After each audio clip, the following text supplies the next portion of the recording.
could you use the rim from organic lemon? So in a previous video, I showed you how you can use it in a sweet way, and I explained the benefits of the rim. And this time I want to show you how you can make a fritters. So I take 1 spoon of the grated lemon, and then I take 2 handfuls of grated zucchini. And of course you need some more spices. So I love this company Herbaria, and I'm going to use spices that is actually for fish, noodles, or anything that is bratlinge. So I don't even know what that means. Let me see, I don't even know, doesn't matter. But it has quite nice spices and actually even a little bit of salt. So let's say that I take 1 spoon of that. And of course, now I need some binding element to that. So when I mix it, yes, I have a glove, a plastic glove on my hand because I don't like to have the food in my nails. So I have here 3 eggs, organic eggs. And I need some flour. So I would normally use buckwheat flour, but this time I'm going to use the red lentil flour.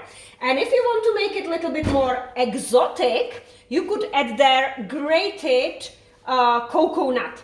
So I mix it everything by hand. And if I see that it's too runny, maybe I would add more flour.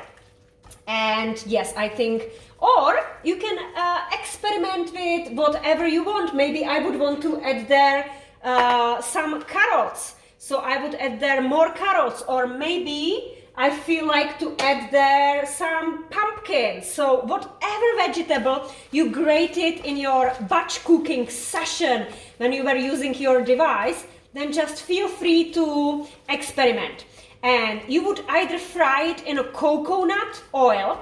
I don't use vegetable oils, and the reason for that is because vegetable oils, they have been filtered, and very often they have been hydrolyzed because polyunsaturated fatty acids have double bonding, and these bonds are prone to oxidation. So the marketers need to, or the producers need to make sure that the fat does not get oxidized, and they can store it for 1 year. So coconut fat is a saturated fat, which means it has all the single bonds and no double bonds, and it cannot be broken, therefore cannot be oxidized. So you would fry this in the pan, or maybe I will add a little bit more flour, and then I place it on a tray and I bake it. So that would be kind of like healthier version.